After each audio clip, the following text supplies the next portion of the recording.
Thank you, everyone, for coming out tonight. We'll take some questions for head coach Tom Brentz. Yeah.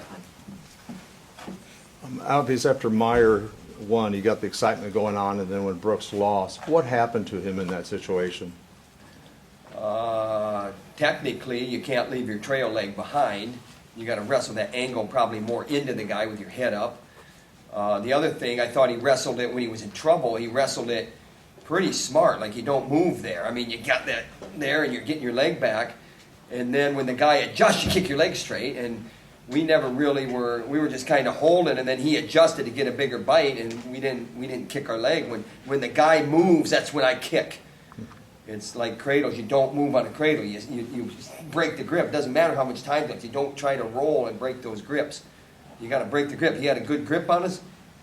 You got to break that grip. And when you're breaking that grip, break that grip. When he adjusts, that's when I break the grip. You know, the thing about Brooks is, and Gilman got to, Clark, but Topher, off the guy's shot, though, with Topher Carton. But Brooks went to the leg, and he went to the leg hard. And I don't fault him for that. We just can't leave a trail leg behind. Tom Cash has been right there with a lot of guys that are in the rankings. What is it that he needs to do to get himself over the hump in matches like that? I think everybody in here can see the concern with Cash Wilkie and the kind of the apathy a little bit. And you're on the edge, and you've been called for stalling. You back out of bounds, you're going to get called for stalling. I mean, you at some point you have to, turn your butt to the center and wrestle a little bit harder with more effort and those types of things. What does he have to do? I think he's waiting to the third period to attack. He's worried about how he feels. And we concede so much in that first period when a guy gets to us. I mean, we were turning down. I mean, we turned down at more than that weight. And that's a concern. And that's not how you beat good guys. That's how you beat good teams. Sorensen did not win, but at least he showed he could escape, something he couldn't do in the postseason last year. Does that help him going on, or your thoughts on that? You talk about moral victories with Sorensen. He showed he can escape. He showed he can take Zane Rutherford down. He's not about moral victories. I saw him up there at the break, and I liked what I saw. There was a guy up there that wasn't about a moral victory. Now, that doesn't mean anything except that we're moving forward the right way, the way that I like to see.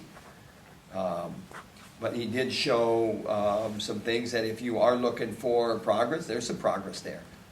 But slam the door on the guy. And if you want me to get detailed, guy, we take the guy down to go ahead, and this is a competitor we're wrestling. Remember that. And he escapes, boom, right back in on us, takes us down. And we were doing some things that were better than before, where we were not letting him get underneath us so much. And we were getting our legs back. But on that one, it was a competitor got his back against the wall. We take him down to go ahead. He escapes. We're up by one. Boom, he's right back in on us. But we're escaping. We're escaping in the overtime. Give yourself a chance to win, but now you got to ride him longer. Or, you know what? Take him down again. We were reacting. And even Gilman a little bit was overreacting. And you've seen that at Oklahoma State with maybe Sorensen too. Where they looked at, on some film on Sorensen, and he overreacts a little bit.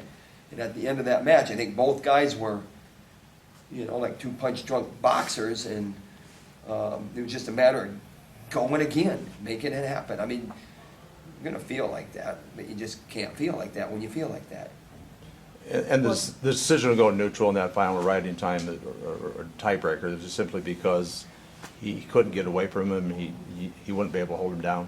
Well, you'd have to, you'd have to hold him down the whole time. That wasn't happening. The decision to go neutral is have as much time as possible in that 30-second period. And, you look at Wilkie, rode him for down to 11 seconds. He rode him for 19 seconds, and then the guy got to his feet, and he just let him go. Drop down, pick up that leg. Don't drop down to the leg and hang, because you already got called for stalling. Drop down, pick up the leg, pick him up, put him down. And so, Sorensen's choice was a choice. It was a decision that he made. And it didn't work out, but at least it was a clear decision. It was a direction. I'm going this direction. But now you got to make it happen too. And Wilkie made a decision, and then 19 seconds into the decision, just cut the guy. What happened to Carton in the third period there? Told Carton at the beginning of the year, the difference in your senior year and your career, this is your chance, is third period takedowns. You have to score third period takedowns. It's been a concern. He has ironed it out somewhat. We're not consistent there. We need to be more consistent in the third period. I would like to ask you a question back. What happened? Not going to say it. You know what happened. You've lost Build Sam. more time into our matches. You lost Sam for the year now. Will it affect any lineup changes at any other weights for you? Would you just reconsider on Marinelli at all?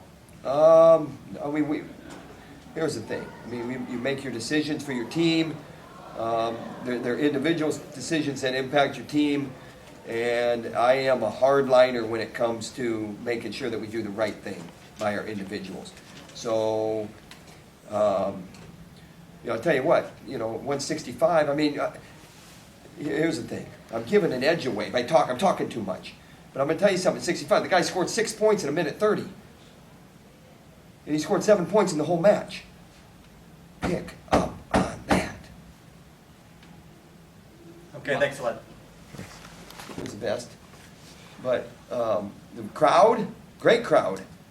I mean, Penn State coming to town, and you never know. You get beat down in Oklahoma State, maybe you worry that you maybe left some fans at home, but fans showed up. Got the best fans, got the best head table, and you just need to get the best wrestling. I got beat in the interview room. I got beat all over tonight. It's on me.